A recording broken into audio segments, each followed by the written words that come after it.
Ngibingelele sinamukele kwi-Dr. Khehlelezi TV kwi-Relative Wami Black Life TV depending ukuthi kuwaphi. Igama lami uNelodale Stombi Zimboya Danzo Zimboza Mjeqeze. Noma straight to the point Dr. Ngiyaphila. Dumani yadumeza izweni isihlahla somdlebe nondela mzimba bejebeje mfazone empahla zamadoda zibo. Angiqhubeki angiphili mfowethu kodwa ke ngiyaphila mfowethu. Zonke inkunzi zihlabe yodwa mfowethu uyaphila kodwa. I think everyone in South Africa inama questions. So ngicela nje ube very honest. Imibuzo engibuza wona ngicela ama-answers are very honest because abantu bafuna iqiniso. Nami ngifuna iqiniso njengoba yina. Ngokuthwala ne. Okay, ayibuza noma yini. Before ngiqale ngabe njengenyanga eyaziwayo ehlolayo okwazi kwenza umuntu. Ungakwazi ukungihlolela ukuthi imaphi ama-questions ozokubuza wona ukuze ngivele ngisaze ngiyeka nje uyikhulumela wena. Uzongibuza ngokuthwala into eyitrendayo ungibuze ngokuskema izinto ezitrendayo ngizosho kanjalo nje izinto ezitrendayo ake sithi akhona konke okuvezwa umoya mfowethu kodwa ke ngokucishe kulapho ireason ngikubuza ukuthi ngifuna ukwazi ukuthi umuntu invite nini kuyena mase fanele ukwazi ukumhlolela ngabe fanele ngizingifake esigodlweni noma ungangibuka lapha ungihlolele inini la kufanele khona ungihlolela. Okay, lalela umoya ongcwele ukumuntu awukho embongolweni awukho kwinkomo. So umoya nedlozi uyakwazi ukudirector futhi that is why lithi iBhayibheli umoya thobelana. Angeke ngithi ngihambe eThekwini ngithi ngibona umuntu noma ubani sengiyamhlolela no. Kuyenzeka uthi mawuhamba emgwaqweni kunesimo esiphuthumayo ufuna ukuthi it's an urgent message okufanele idlule kwena ithi mangibona ebese uthi uNkulunkulu lalela misa lo muntu umtshela ukuthi kunenkinga kanje that is an urgent message of which fanele ngithi mangiya kuwena ngiye ngenhlonipho ngithi ngiyaxolisa baba kunento kanje engiyibona ngicela ugijime uyilungisa because sekunama scammers amaningi manje ungenza ukuthi ngenza kanjalo kanti ngifuna imali ngenza ukuthi ngenza kunenhloso engifuna bese ngithi ngikurefer ukuthi mawunenyanga yakho iyakuyona but into engiyibonayo inje kodwa shortly ngathi mangikubuka bese iyakhuluma lento kimi okusho ukuthi noma siyikhulumela nje angeke eqhamuka usungihlolela nje ngoba la sisakhuluma ngeke fanele ngikwazi ukuyicontrola kodwa umoya ongcwele ngiyakwazi ukuthi mangikubuka ukhuluma but fanele ngiyicontrol lento ngingaqhamuke sengikuhlolela nje because that's unprofessional. Ja manje kunama ama-awards athe khona wani nama-awards afanele abe khona abantu bafikile kuwena omunye umuntu uzoyibuza ofana nami ukuthi why dokotela ngayihlola ngalento leya abone ukuthi labantu laba ama-scam. Okay, good thing. Eqinisweni lonke uma ngilele ebusuku after lento sengitsheliwe khulumile idlozi bakhuluma abantu abadala but mabekhuluma it wasn't very clear.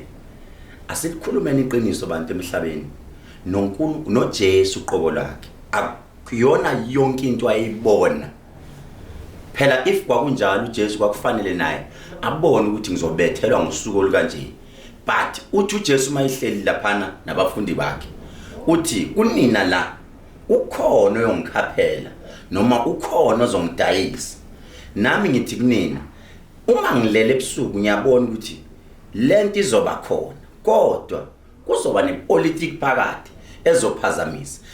Bear in mind ukuthi ngumuntu wemarketing mina marketing ngiyayithanda ukusebenza nzima ngiyakuthanda. Number 2 ngibone the best idea abeze nayo of which into engangihlala ngiyithanda for traditional healers ukhumbula ukuthi ngiyinyanga ethanda ukubona inyanga siphakama siyaphezulu for traditional healers ama musicians abaculayo ngabona ukuthi wow what a good idea but kubo bonke abalandeli bami bafowethu abalandeli bami izitha zami kwizitha zami ngithi mina jabulani kakhulu ngoba impela kufanele celebrate la but kubalandeli bami bafowethu ngiyathoba ngehla and ngiya accept blame ngoba nishayeke nigqemeke ingozi ngoba ikhanda elilona enithembele kuyena uyena naye lo othulile into eseyibonile of which ngiyasho ukuthi kube nepolitiki phakathi siyaxolisa kuloko kodwa icase ivule umthetho uzothatha indawo yawo. After usukhona ukubonile sikubonile uba ne-interview ne-spokesperson wale event la bese bekuyona ndlela uzama ukuyi-address ngayo lento le ukuze uthole ngempela iqiniso ngempela ngoba bunakho ukuthi ish khona kwenza lawo. Right, uyabona uyayikhumbula impendulo yami engiqeda ukunika yona manje ngithi mina ngithema ngiyibona kancane lento ngangafuna ukuthi into yabantu ngiyicishe noma ngafuna ngabona iidea but ngafuna ukuthola a good clarification. Into engibese ngiyenzayo ngibese ngithi no man, ake ngithola spokesperson walento kube uyena oyidayisa kubantu. If ungaya ku-interview yami engiyenzile uyilalele ukuthi bengithini kahle kahle bengimtshela ukuthi no man khona nga-adapt la, but ngase ngithi ake ngimbeke phambi kwabantu izwe lonke libuka kube uyena oyidayisayo kube uyena osho, then abantu will judge.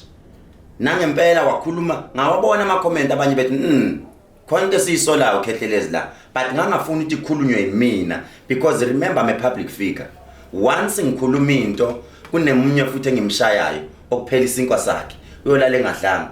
But on this one njengoba ngisho ngithi ipolitics, we cannot control ipolitics and you cannot fight with politicians because they will always get ama strategies. So in this one ngeke size sithi nathi because basikhombisa amaphepha yonke into but ipolitics ingeneleli. One would say Dr. Khehlelezi mhlambe uhlulekile ukuyihlola lento le, as much as usukuveza ukuthi ubonile wazowabiza abantu bakhona baya-addressa baphinda if bakugoqile bakugoqile, if abakugoqanga bakutshela iqiniso. Asibeke mfowethu iqiniso sithi bangigoqile. Why ngithi bangigoqile? Uzokhumbula ukuthi labantu bathe after the interview ngiyenze nabo ku Facebook bebengasapheli kumina, bebengi-update ngayo yonke into, benza sure ukuthi yonke into bayangi-update bengipintshe eduze. So ngasho ngithi on that one ngavuma ngithi cha kugoqwe mina ngoba mabe kubona abantu umuntu mayibona ngathi wena ngathi uthanda ukuhlakanipha udila nalo ngathi uthanda ukuhlakanipha. So nami bathi mabe ngigoqe eduze kusukuma omunye wasukuma umzimba okhalimali kwayi mina ngihamba ngiya kumzimba okhalimali ngiyompolisa. So I'll accept the blame. Okay, omunye umuntu bezothi uDr. Khehlelezi ayihlambe vela akakwazi ukuhlola. Ngikhuluma into engaxatshanga enelay person ongacabanga athi even nasemaredweni hlezi simbona ehlola abantu, ngabe somthemba kanjani if hlezi simbona amakhamera abahlolela abantu ukuthi akabathengi labantu abafunayo. Yeah, lalela ke ake sibuke lapha kodwa kuvuka la kimi kubhala uwendi. Uyangizwa? Yeah. Kuthiwa usekhona? Right. Kuthiwa angifuni uwendi.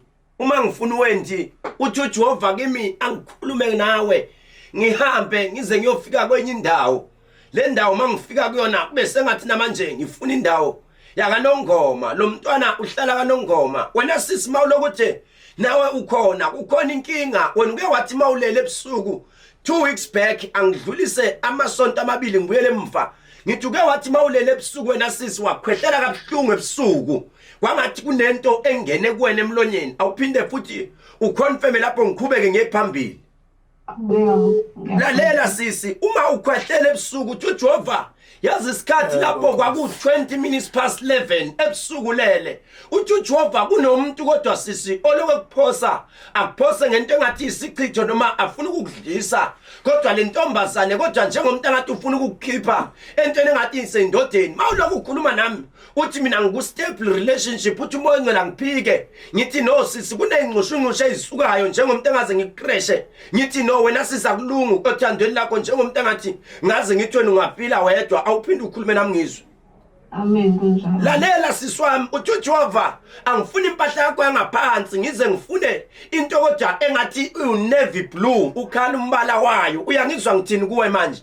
Ngikhuluma ngempahla yangaphansi ngifuna umbala wayo ngithi navy blue njengomuntu engathi mangikhuluma ngale mpahla ikhona into esiyenziwe njengomuntu engaze ngithi mina awushintshe sisi ukuthi lapho neka khona impahla zakho ngoba kunomuntu obuya bese ngathi uphethe into engathi isiwasho njengomuntu engathi wena usazophunywa irashi ikuphume ngaphansi njengomuntu engathi lento iqale yasetshenzwa kabi njengomuntu engathi bebexosha umuntu wesilisa kunomuntu ongafanele kulolwole wena sisi bekufanele ukuthi wena ngabe usuke walotshola njengomuntu engathi kwaphinde kwaphethe izinto wabuyele emva awuphinde ukhulume nami. Amen.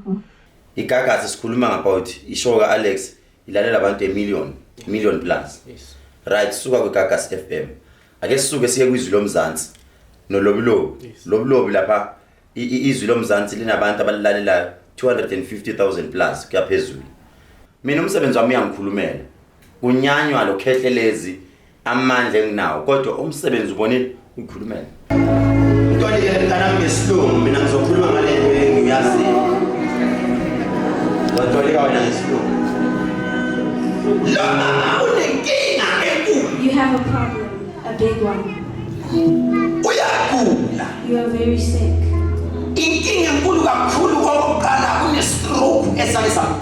There's a very big thing. First of all, you had a stroke that has touched you.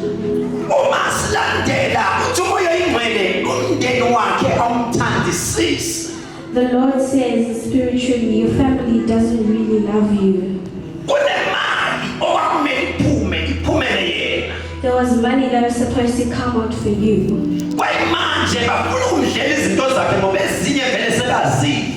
Now they're saying that they want to eat all of your stuff because all of your other stuff has already been eaten. Right now you have a pain here by your liver. You're going to start peeing with pipes.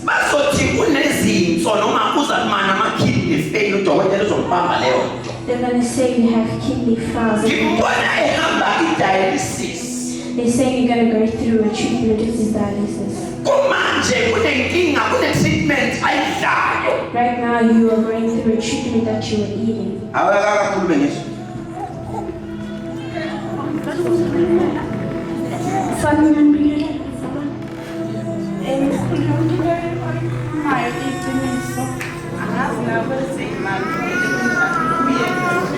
Ifamily yakhe ihlala phesheya uhlala kune treatment ayidlayo vele uke wadla enenye bathule inkinga basona ukuthi ngathi kune cancer uthuma imali angihambe ngize ngiyofika endaweni yase-Egypt uyangizwa manje ngithini ngihambe ngize ngiyofika endaweni yakuphi uma ngifika ngidlule ngiyofika ezweni lamaJuda uyangizwa ngithini amazi ukuthi ubani isihlobo sakho kade iJuda noma ogogo oyi-Jewish nika nomntwana lo wakhuluma isitori. Amen. Do you know anyone in your family who was a Jewish person? Unomuntu ogqoka lezinto lezi isigqoko salapha lokho kugqoka la. There's someone who's doing something to your head that you wear. Kumanje lo mama kune fraud eyenziwa ulo muntu uyabizwa mthini bamfroda into zakhe kunemali yakhe lithatheka kuyena wasayiswa amaphepha engaboni kwangathi kunezinto zakhe eziwayo kumanje uyagula lo mama yazi uthe umoya egcwele uzohamba hambe kudokotela lishoda igazi ngisho nasemzimbeni wakhe akhuluma isidisi. So what happened was that you had a fraud and there was a lot of fraud and they already frauded you. And then in the day,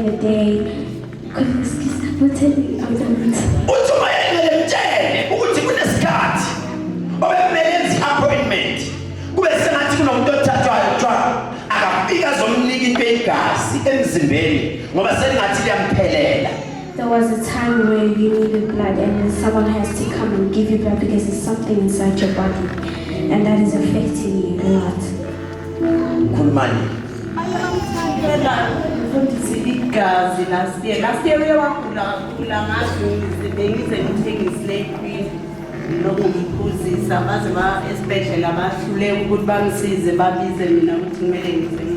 Sukulo 8.something million wasokhoza in-FM bayayeka bonke ukufonela ababakho ufona abami ke laba bawu2 noma bawu3 engisuke ngibahlolelile yibo bonke ke laba bafonayo laba u7.something million usuku mina.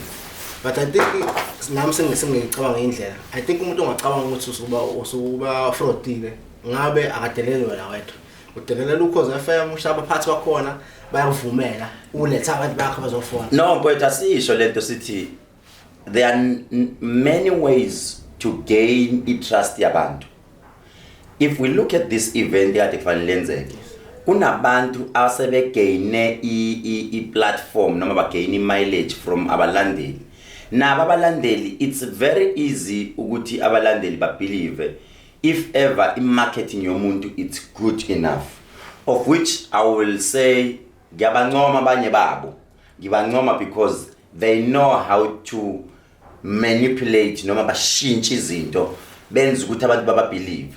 But those who went to universities baye ezikolweni in bafunda, they still standing nomuntu oyi-one but hayi i-obvious nje lento siyayibona ukuthi lelele. But labo nkosi yami othola ukuthi abazi lutho ngo-social media bona balandela i-trend, they will vele bazothutha baye ngale. But abantu abawaziyo amandla kaKhehlelezi nabawaziyo bayayibonela into isimple le ukuthi umuntu oliswayo kahle kahle la uKhehlelezi uyashaya lo muntu futhi yazi yashaya ingane abantu baze basha bathi yazi yancane nkosi yami ingane ishaya abantu beyishayela amandla. But one would ask ukuthi there is a case number in place. Ngabe as a traditional healer, why lo muntu lo wenza into wrong ungavele umphanishe nje ngomuthi ufanele umvele icala manje? Hey, ngiyayithanda futhi imibuzo yakho. Lalela ke good questions. I like those questions, Jay. I like those questions. Yeah, proper ones. Right. Well, I guess sibuyele la ebunyangeni. Ebunyangeni nelo akuyena wonke umuntu othi mayefike kufaka umuntu esweni usuyathatha isibhamu yamdubula. Ngisho nephoyisa ungafika ushaya umuntu ngempama. It's like ukuthi ungibuza umbuzo uthi iphoyisa wena unesibhamu, umuntu uKhehlelezi unesibhamu, wafika ukushaya ngempama, wavuma uphethe isibhamu. Umthetho wesibhamu awusho kanjalo. Uma uzonikwa a firearm license nesibhamu uyafundiswa ukuthi uqala ukudubula umuntu mayise danger ebusweni bakho. It's either uphethe a sharp thing uyagwaza sefikile noma ukhiphela isibhamu or ufuna ukusithatha, then you can shoot. And nakho mawudubula ngesibhamu uyabheka ukuthi umdubule which body part. Mawumdubule emuva uyaboshwa. Ngisho kuthiwa bephethe isibhamu because lowo muntu kuthiwa ebesenjani ebesebaleka. Ungcono ke wena uyiloya uyazi. Sibuye ngapha ke because wazi uyilo ngikufundisa ngobunyanga. Ihlathi lenyanga. Ihlathi lenyanga zokutshela.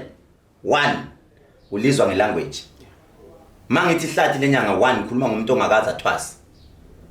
Umnyanga bakuthola emgwaqweni ehamba. Wavuka thwasa inyanga.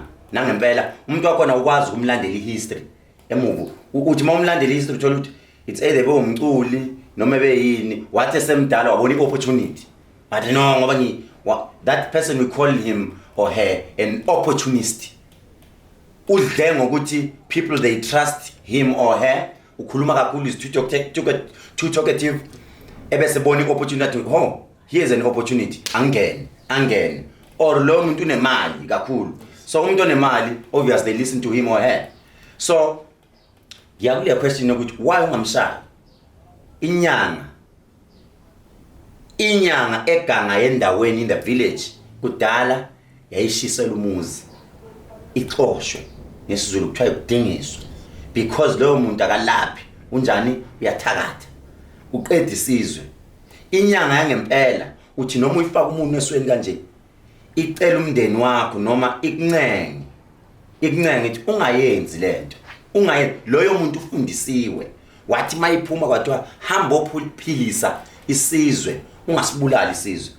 Uma ungalalela ama comment abantu beloko bethi wa ungamshaya ngezulu, izulu alula phela nalo vele ususe nje uvuthuza abantu. Idlozi lizokuphanisha, idlozi liphilisa abantu unless loyo muntu eseyithreat ungasalali nasekhaya ekufuna la ekushaya nangemithi, then uye emsamo bese uyosho uthi bomkhulu sengidedela kunini. That is why nelo umuthi oganga ungena ekhaya ngoba lo muntu umthakathi. Umuthi oganga ungena ekhaya uhlala le ngaphandle esigodlweni esisehlathini ngoba ivumelekile leyo nto edlozini. So ake ngithi mina kubo kagwala asikho isililo but kubo kweqhwaga uhlala kukhala. Into engizoyisho ukuthi nezinyanga ezibukayo njengamanje ungagijimela ukuthatha umuthi omumbi ushaya umuntu, iba nesolution. Ube nendlela ukuthi kuyakhuliswa noma thula. Akekho umuntu all-right njengothula uvala umlomo ngoba idlozi lakhe linjani liyamphendulela. Usangifundisa ngobunyanga ngithola la ukuthi igama elithi ubunyanga okanye lithi ubulaphi liyafakazeleka njengamanje ngoba awusebenzisa umuthi ngendlela e-wrong, ufuna ngendlela ephilisayo. And ngifuna ngithole inkulumo yakho ukuthi unako ukuthi uyafundisa bese ngiyacheka ukuthi oh vele umfundisi futhi at the same time impela. So igama vele ofundisi likhona futhi lenza njengamanje. So mengisiyibuka legali ukwenza case number ngabe mhlambe i-case number uyisebenzisa ekuthenini ngabe yini inhloso kahle ufuna abantu ba benefit from i-case number ukuthi imandla zabo engadliwa zibuwele kubona back right umonakalo nje ulungiseke. Good. Asiqale la egameni lobunyanga. igama uthi wena ubunyanga sibuyele emuva. What is the meaning of ubunyanga? Liyazisho nyanga heal, uyalapha. Ma uthi wena why ungamshayi, which means I'm no longer inyanga, sengumbulali. Yayizwa leyo nto. So asihlukanise kamnandi lapho. Nyanga mbulali. Ukhehleleza kayena umbulali uyinyanga. Right. Ukhehlelezi umfundisi uyafundisa. Yayizwa leyo nto isizulu leso. So ngifuna abantu bayizwe lento kahle. Ithina mfowethu ka Real TV 1 ka Black Life TV ka Dr. Khehlelezi, we have the content. It's not ukuthi masihlala phambi kwama camera we want to trend. Kunabantwana abasema university abafunda something from us. Kunomuntu ohlele ekhaya uthi mayethe sibuka, he or she learns something from us. So siyafundisa ke manje. Sibuyele ke kwi case number. Why Khehlelezi uyinyanga yovula nama case? I have to comply with the law of South Africa. If there is something like this eyenzakalile, the first person before uthi uzothi omunye why ungathathanga ama bodyguard wakho awubashaya. Ama bodyguard agade uKhehlelezi. Uma kunalento kanje nika amaphoyisa indawo yawo nomthetho wase South Africa to play its role. Omunye nomunye unendima yakhe ayidlalayo. Ubheke icele mase kunje mdedela adlala indawo yakhe. Ubuthe umbuzo wakho umbuze uthi sometime ufunani kahle kahle. Funa isiphetho kube yini? Isiphetho sithi even though abantu bengabuyelwanga imali zabo, but akube ne lesson ukuthi next time even kunama opportunist afuna ukudlala ngento kanje angaphinde ayenze lento. I think you overqualify for lento kade izowenza because bekufunala umuntu la ozoba isibonelo ozokwazi ukusiza inyanga ezinkulu. Ede manje lento esenza kuwena isimo like i-punishment ebeveza ubuwena. If bekuthiwa kuyavota again, I think uzoqualify kakhulu kunawo wonke ukuthi ungavotela. Ngoba into engibuka ku social media, there are people abathatha lento le njenge opportunity yokuveza ukuthi wena wrong kangakanani. If wena beko umunye umuntu o involved la, wena ungekho involved. Ezinyanga yini obungayenza ucorrecta the situation le? Ubungaxeka lo muntu lo owenza kuyena noma bungenza kanjani? Good question. Ngizothi mina buyela kuma previous videos wami. Uma ubuka ama previous videos ka Khehlelezi, you will see ukuthi yonke into esingcono ke siyosebenza sonke. Yonke into esiyenzayo sine principle ethi we don't talk about other people. Asi criticize umsebenzi wabanye abantu. Kunalokho we focus to izinto zika Khehlelezi. Kufana nomuntu oyiclient ofika kumina athi Khehlelezi ngihambile ngaya kunelo. Awuyabheda unelo umuntu wakhe usebenzi. Mina fanele ngisizakale ngalento esho iclient. I need to correct the client ukuthi client muswenza mina nonelo silwe. Unelo inyanga nami nginyanga. So which means in other ways when from la uyakwenye futhi uyasixabanisa sodwa. Ubona inyanga zizi kanje because there is lack of education. If ever mina nguKhehlelezi bengizowehla ngibe uzake ungehle emthini nonelo ehle emthini, there was going to be one okade ezo nominator noma azo selector kuthiwa ake siyene meeting kumnandi ufike sike sihlale nje sizo attend i workshop sizolalela inkosi eyodwa isifundise ukuthi guys this is how you deal with the clients because njengamanje siyalwa sodwa ubani sibanga into eyodwa ama client asenza sixabane iqiniso silibeke nje ama client asenza sixabane those comments aphansi hayi vele lo uyabheda Tina, we are lacking the knowledge ukuthi sikhuza ama clients. This is how we need to deal with the clients. That is why mina angikhulumi ngomunye umuntu. If it was me kwenzeka into kanje ngizokutshela iqiniso bengingeke ngicomment. Noma bengicomment bengawushayekile bafowethu sidlule bengingeke ngicomment ngoba angifuni ukusizakala ngegama lomunye umuntu. That is why nalento eyenzeka kubaba uNtombela. Ngizoyenza isibongo. Mfowethu iqiniso lithi naye kujuleni kwenhliziyo yakho uyazi kwathi kufika abantu la ekhaya bafika ngihleli nezinye inyanga ngathi ngoba mfowethu angathi asiboni ngasolinye nale ndoda ngicela nina nimfonele nimtshela ukuthi sekufika abantu abakanje la ngicela ukuze abe safe akasheshe enze kanje ukuze abe safe ithi mayiyophuma indaba iphuma ukuthi hayi vele uKhehlelezi othumela abantu but umuntu oseduze kaKhehlelezi uyayazi inhliziyo yami uthi njani Angiyaye ngathandi. Umkhumbula kudala ngisebenza ku Soweto TV. Yimina bengibiza inyanga. Buyani madoda. Hlalani la. Nginika imileage ukuthi nibonakale naziyo. If I was selfish, angizobiza inyanga zako Limpopo, Venda le. Kodwa ngangibiza ezala KZN and including nayo baba uNtombela. Umuntu uyabheka kuleya show egqoke the black garment. Uyabo ubizwa yimina ngizomnika imileage kwindoda. Isizwe phakama manje. Sikubona isizwe. Uyayizwa leyo nto ngenza ubulungiswa. So angithandi ukusizakala mina ngegama lomunye umuntu. Indlela engiyona. Uma kuthiwa siyashayana nenyanga. Ngithanda inyanga eClever mina ethi Khehlelezi ake sishayana. Kanjani ndoda? Mina ngifuna ukwenza into kanje enkulu. Nawe wenza. Sibone abantu bazoncoma yipi. Finish. Do you know ukuthi ama politicians bafike bacabane phambi kwabantu? Kodwa ngale badla dinner, they invite each other with dinner bahlala ku family bayadla. Bona. Baziyo Joyce Malema nombalula into engafihliwe. Sesivala nje. If lento le iyalungiseka because manje isinto isilo ithinta inyanga ithinta abaculi. Let's say because this is the greatest idea abafike nayo. Ake kuphume ububi kuyona. Ubungafuna if ingenza in future. Yenza ngayiphi indlela. Noma nje usayifuna nje at all. Mfowethu abalandeli bami bathukuthele kakhulu. It's not gonna be an easy thing. It's a good idea. I've been always wishing ukuthi kube nento efana nale. But it's not gonna be easy. And what I've noticed is it's not easy to deal with this nyanga. Nenyanga ibona inkunzi. Maye inkunzi kwakhe uyibona inkunzi. Uma ungayenyangeni manje ufike sigodleni uthi mina iKZN yonke ngababuza yimini inkunzi. Igoli yonke bayangazi. So it's not easy to deal with inyanga.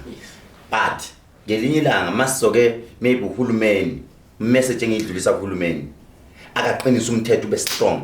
Asikhiphe icabinet 8 bese le cabinet ngine team ehamba door by door enyangeni inspector kube nama inspector in certificate checker yonke into then kube kwazi ukuthi ngisho kuthiwa yipi inyanga kunendawo ebizwa khona zinyanga uFacebook uInstagram uYouTube you talk about your job you don't mention anyone's his name khuluma ngomsebenzi wakho noma kuthiwa abantu bakhomenta bathini sithuthukisa umsebenzi because angeke uthuthuke umsebenzi.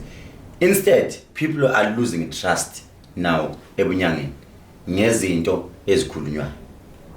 But I'm worried ngoba inyanga zona zixekana zodwa zenza umsebenzi omtatheli ukuthi ngithi mina ngiyinyanga bese ngicheck ukuthi umngane wami kanye uza kwethu wenzani bese ngimbalela yonke tasakayisho bese ngihlaziya ngendlela okuyona yona.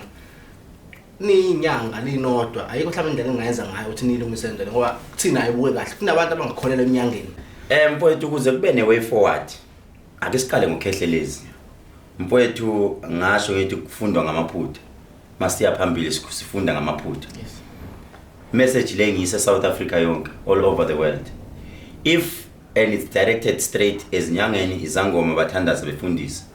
If ukhona la engake nginyathela khona noma ufila threatened ngami noma ngithema ngenza ivideo wabona ukuthi lo mfana usho kumina ngicela uedit lo piece uze kumina ungayi ku Facebook noma ku social media ukuze ubone ukuthi ngiyindoda mina ngoba mfowethu ukhuluma nendoda la enabafazi 3 nemezi ukhuluma nendoda engithi mangihleli umfazi naye angisole ngiyehla ngiyazehlisa uma uza kimi ngendlela mfowethu ngiyoxolisa. I was born 1995 August. I'm still young and ngisakhula.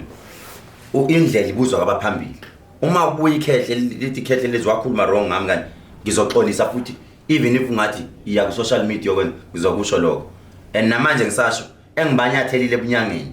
Ngiyaxolisa futhi lo ngiyosho futhi masebeze okwamanje ngisabezwa basakhuluma kude. But ngilindele umuntu ozoza direct to me. So kahle kahle into oyishoyo ukuthi you are open ukuthi whoever ofuna ukuthi niyinyanga nibambisane ke phambili kusizakala abantu South Africa you are open for the Mfowethu I'm open but angifuni ukuthi eze kumina athi ngiyambona kumfana wami sengimthwasisile ngathi waseZimbabwe ngangingede ebuthasweni angikaze ngithwasise umuntu eSouth Africa phela ungeza mawuthi mfowethu mfana wami useyingane kodwa ngicela ukubonisa la going forward lokho ngiyahla futhi anginankingi. Usebenza ubunyanga not ejism. Hayi akungasebenza ubunyanga ungasebenza iminyaka futhi ngiyavuma ukwehla njengengane ngaphela mangiyingane imele ngehle nakubantu futhi abalandeli makuthi ikhonto engiyikhulumayo oyizwe ukuthi igxeka inyango ilandelayo ngoba siyahlupa inyanga sezafana nama team ebhola noma usesupport iPirates noma usesupport iChaizer Chiefs sesiyasupportwa manje kanti kufanele abantu babheke imisebenzi ukuthi cha umsebenzi wakhe uyamkhulumela mina ngicabanga ukuthi ngine biography esho ukuthi angikhulumi ngokuthi uzibana ngine biography imisebenzi esengiyenzile all over the world ngihamba ngizenza izinto eSouth Africa so imisebenzi yami siyangikhulumela mina ngisho ngaresign ngithi aya ngisalapha sengiyahlala kanje imisebenzi yami iyangikhulumela manje that is why noma kuphithizela social media angikhulumi khulumela kunyanga imisebenzi ebesengiyenzile Sesivala nje umuntu o-SMSile umuntu obene interest o-SMSa umuntu obekholela kuwena osenokuthi ish mhlambe kunje ungathini kuyena mhlambe iway forward nje ngale matter le. Yabona mfowethu umbuzo nakho usho Sesivala engizokusho nje ukuthi umsebenzi wami uyohlala ungikhulumela ngimile nje lapho angatheka into yomuntu ukuthi uthini omunye uthini but ngifana nehashe elifaka amatomu abake beza kimi abake bafone emsakazweni abake ba-attend inkonzo zami abasazo-attenda abasazohlola ngiyokhulunyelwa abantu futhi bayongilwela noloko emile manje othi mina ngimile nalomfana ingoba uyalazi igalelo lami empilweni yakhe nokuthi futhi maybe ngake ngenzani kini ngasiza abani ngenzani nokuthi ngake ngahlola into efihle kanjani uNkulunkulu yena waziyo umsebenzi wami uyoqhubeka futhi ngithi shine Khehlelezi shine ngithemba kuma comment wakho uyosho futhi shine ngiyabonga le matter le sithemba ukuthi uzohamba kahle siyafisa futhi us-update since us-updateile nge-case number ingagcini la mfowethu ngiyafisa ukuthi case number futhi they can call i-Verelem police station benze babone i-follow up amaphoyisa ashilo athi azosebenza ngokukhulu ngokuyikhandla siyabonga kakhulu. Do you need umuntu wecala or akufuneki imithi yeqala makunje yekena amaphoyisa umthetho udlala indima yawo kubo bonke abalandeli bami okugcina lami okugcina sengivala bonke abalandeli bami bonke asebengazi bonke abathi sibhlungu siyakholela kuwe Khehlelezi mawubona isangoma mawubona inyanga mawubona umfundisi mawubona efan ekhuluma kabi ebhala kabi ngami we are people of love. I'm so humbled ngiyindoda nje ethobekile indoda ethandwa abantu ongizonda for a reason ngicela ungaphenduli kodwa usho into yodwa umsebenzi wakho umphendulele ngoba I believe abantu abangilandelayo am matured abantu aba grown up abantu abane passion yokuthi baye phambili abantu abasayimisele abantu abafundile unga-attack umuntu ungaphenduli kabi kodwa let the game begins unomsebenzi omuhle oyosiphendulela siyobakhombisa isizwe sikhombisa imisebenzi. Thank you so much. Sibonga kakhulu Dr. ukuthi abe honest siphinde sihlangane futhi ngozake ezinye next time.